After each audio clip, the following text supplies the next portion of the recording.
এবারে বিস্তারিত।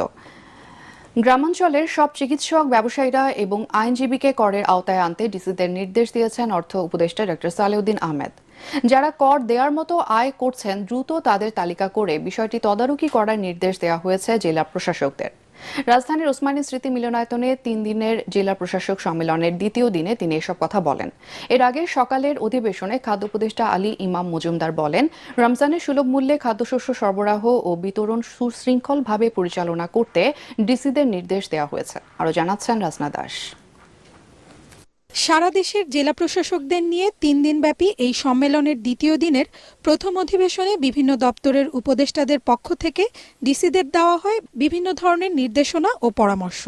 অর্থ বিভাগ, অভ্যন্তরীণ সম্পদ, আর্থিক প্রতিষ্ঠান, অর্থনৈতিক সম্পর্ক বিভাগ ও বিজ্ঞান ও প্রযুক্তি মন্ত্রণালয় সংক্রান্ত দ্বিতীয় কার্য অধিবেশন শেষে সাংবাদিকদের সঙ্গে কথা বলেন